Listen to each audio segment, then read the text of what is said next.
Hello everybody, today is Wednesday, January 22nd, and it's just about 35 minutes before the market close, and I have Trader Jim's live video from today. Trader Jim makes some really good points about the setting of stops, mainly that you should only trade what's comfortable for you, and if it's comfortable for you to, like Jim says, for him, to not let a trade that's in the money turn into a loser, a psychological thing, that's perfectly fine. And who are we to say when someone here like Jim is actually trading live and has a win rate of probably 90%? In fact, probably the most phenomenal success I've ever seen in a live trader in my 25 years experience as a trader. I've never seen anything like this, and I'm honored and proud that he's using our tool to achieve this. A long time ago, that's what I developed this tool for in the way Jim is using it, and it's really great to see it reach its potential in this way. Recently, I've been watching UFC and Conor McGregor, who is just an outstanding champion, and even though he's the guy in the ring, he has coaches and he has trainers. And at this stage in my career, I think of myself, more as a coach, and because I have such a vast experience in trading and knowledge of the market. So, nevertheless, anything I say, those are my opinions only. And when you're trading in real time, it is a different story than looking back on the chart and saying, I would have done this. Absolutely. So, in any case, hats off to Trader Jim and his way of doing things. Really, nobody can argue with it. I just try to offer some ideas that are different ways of doing things based on my own experience. So let's have a look at today's live video from Trader Jim. January 22nd, pre-market a short on oil. Trading below 58.50, so at the very least here there should be a 70, 57.70, and then down to 57.50. So it was a short. This template, $500, pretty much the same template as the NASDAQ Super Renko 6.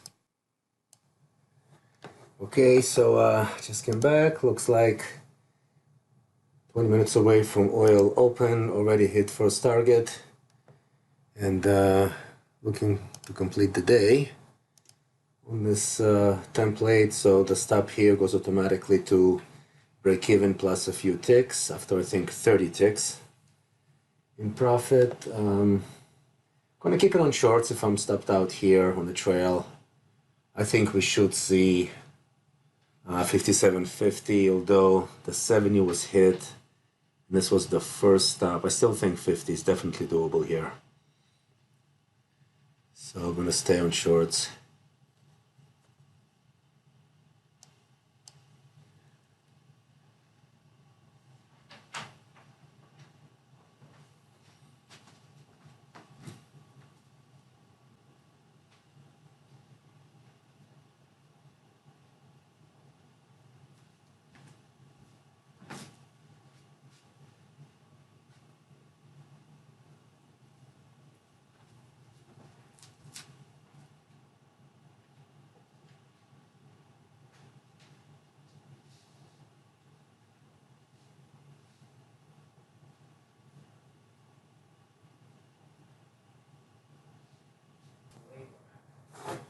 All right, so this one is done with amazing positive slippage.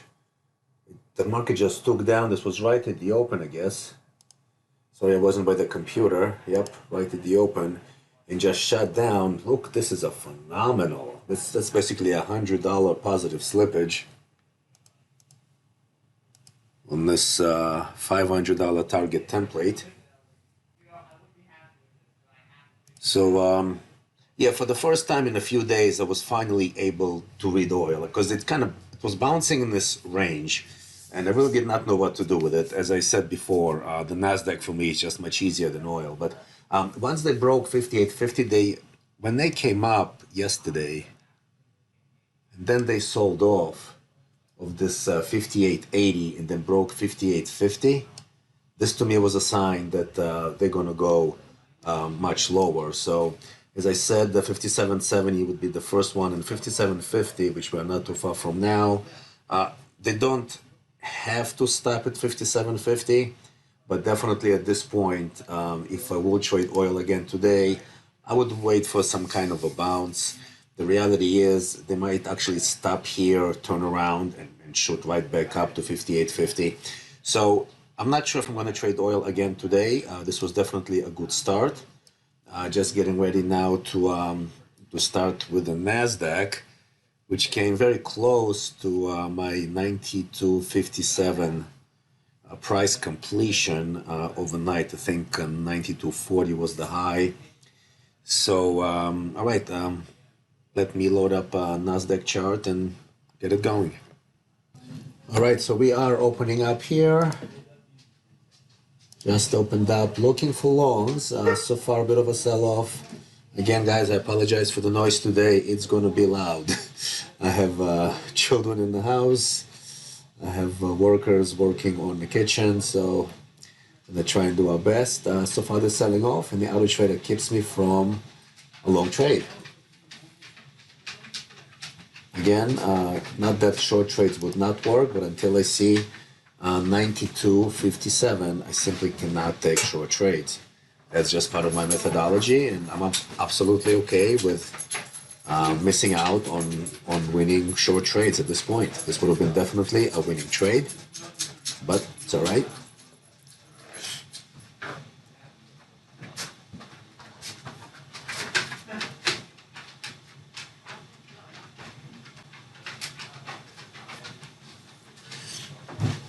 I am looking for longs.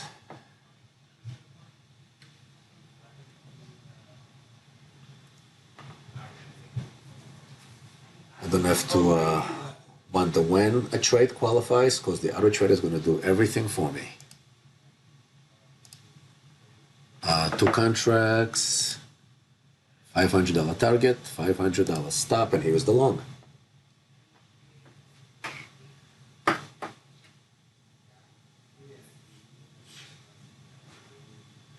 $40 tick first target on this template. I like where the stop is, right below the swing low.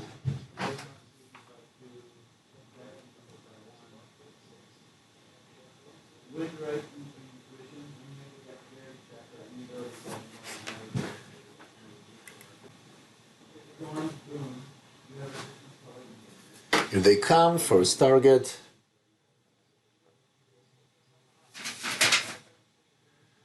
Bullish until 92.57. Not even going to put a break-even stop here. Just, they are strong.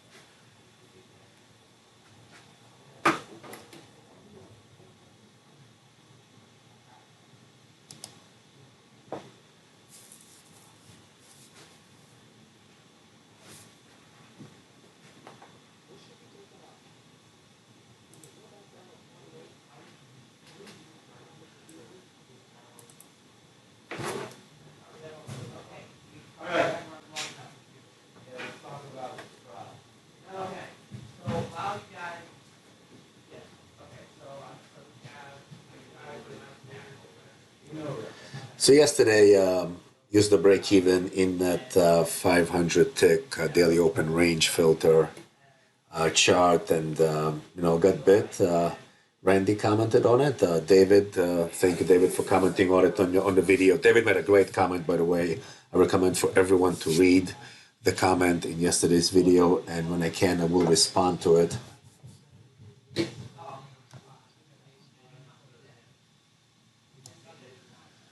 Also, running again the 500 tick. This one was on longs only.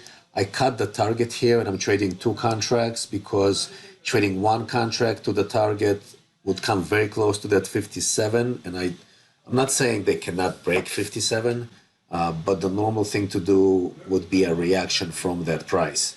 So I want to be completely flat on all my longs before the 57.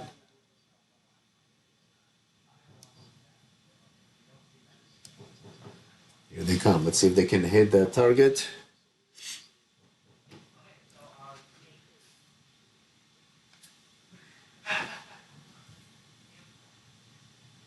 Okay, come on, hit me. Come on, hit me. Boom, done. That's it, over. So, let's show the time. Still very early in the day. 9:39. This trade was taken around here, right, I guess, at 9:32. So, 7-minute trade, and done with this one. Let's look now at the open range filter.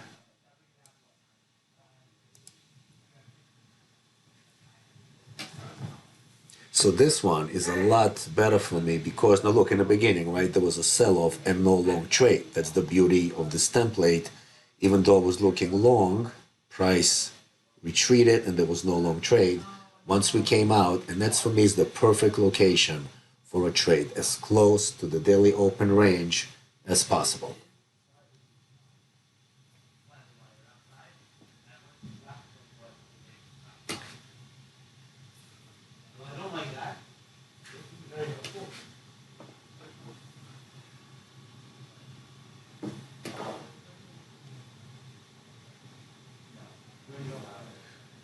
So this template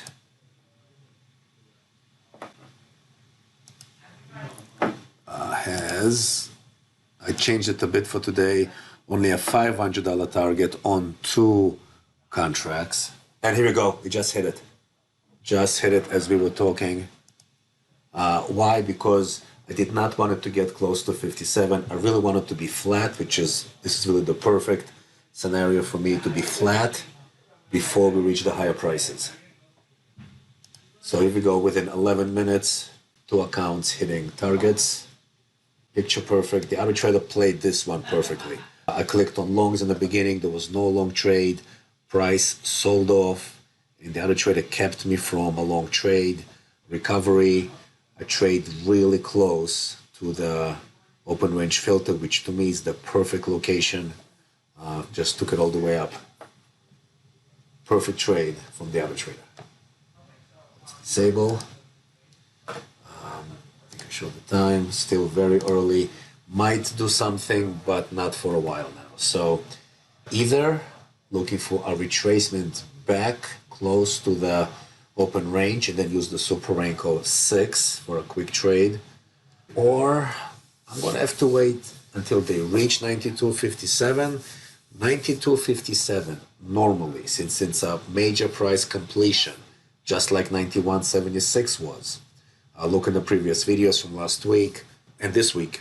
Also, 91.76 was an obstacle for them. It took them a while to trade above that 76. And I said, once they do, then it's 92.57, and that's what I expect now.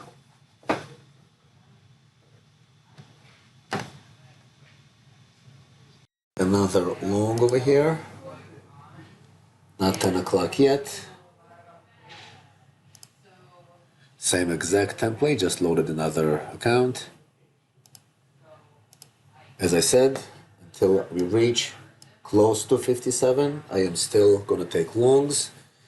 Let's say once we're past 50, 51, I will no longer take longs. I'm just going to wait to see what's going to happen.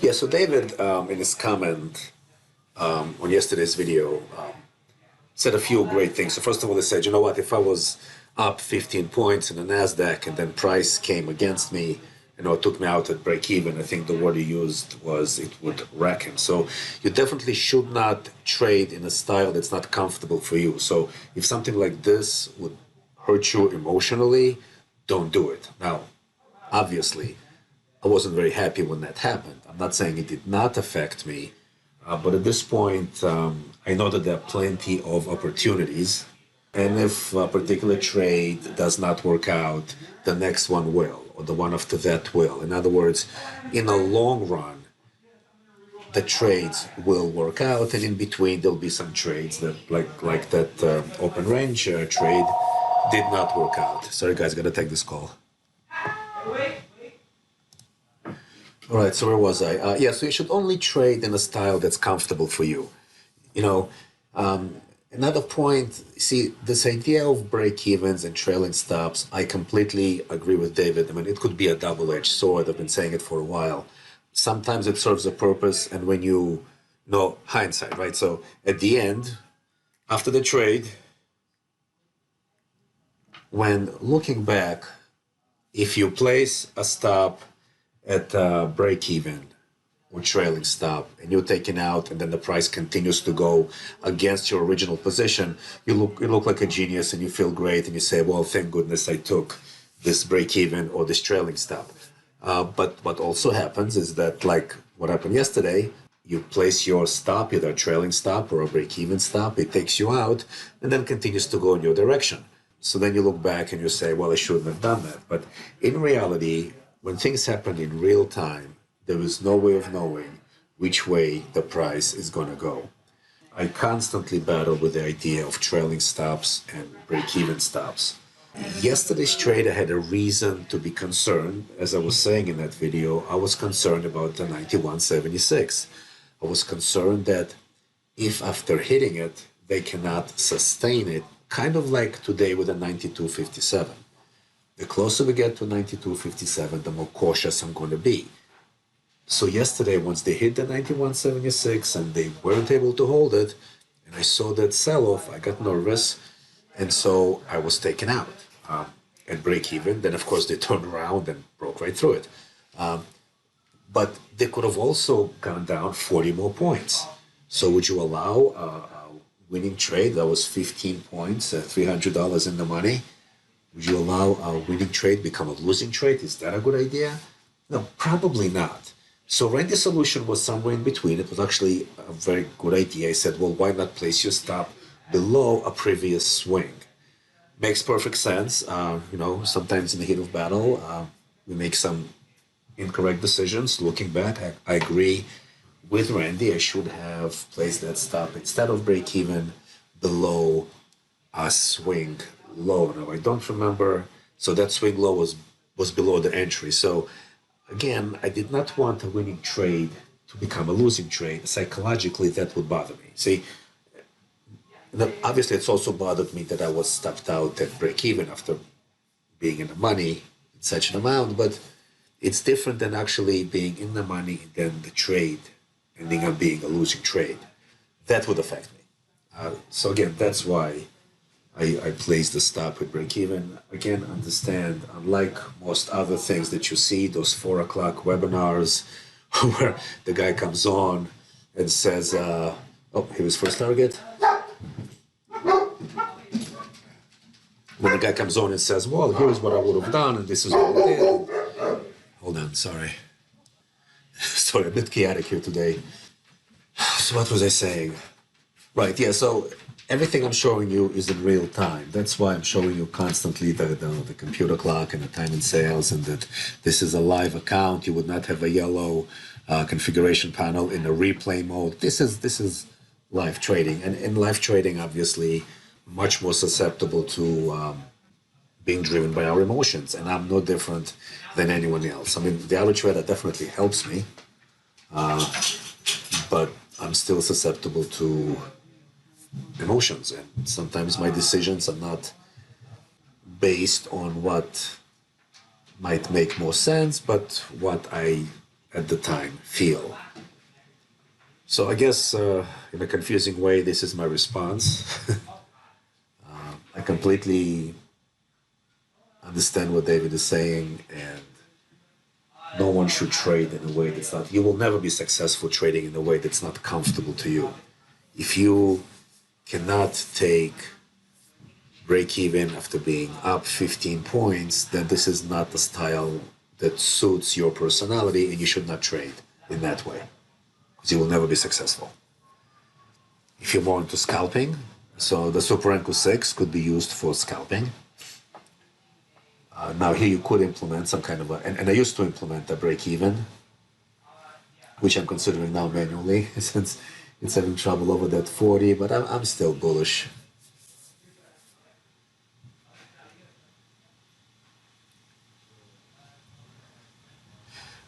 One comment though regarding the idea of, let's say, trading two contracts and then taking one, let's say, at 10 points.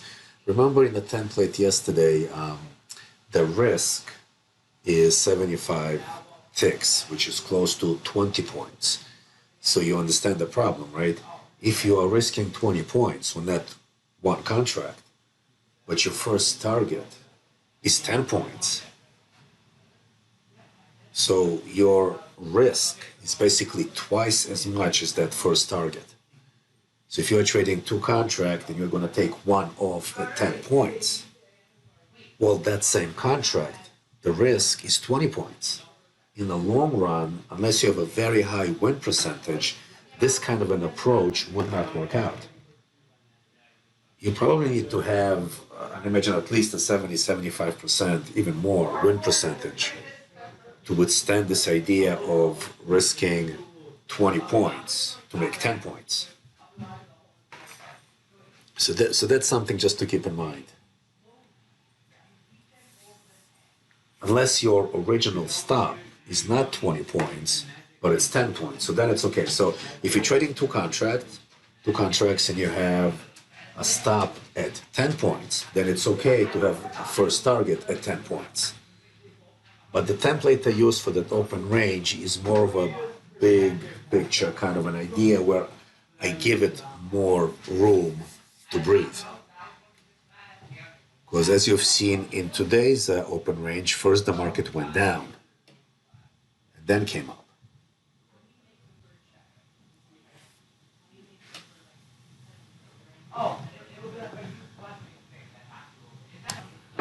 Just like in this template, right? So my first target is at 40 ticks. Let's see, first target, 40 ticks, and my stop loss is 40 ticks. So that's okay. In this case, it's okay to take off one contract at 10 points because my risk is 10 points. But if I'm risking 20 points and my first target is at 10 points, I create a problem because I need a very high win percentage to make up for the 2 times loss compared to the first profit amount. Here we go. This is it. Amazing. How to trade a real estate with this trade. Let's make this a bit smaller so I can. So, yeah, slow, just a small retracement. That's all I expected. I did not expect a major retracement here. They gotta get to those 50s.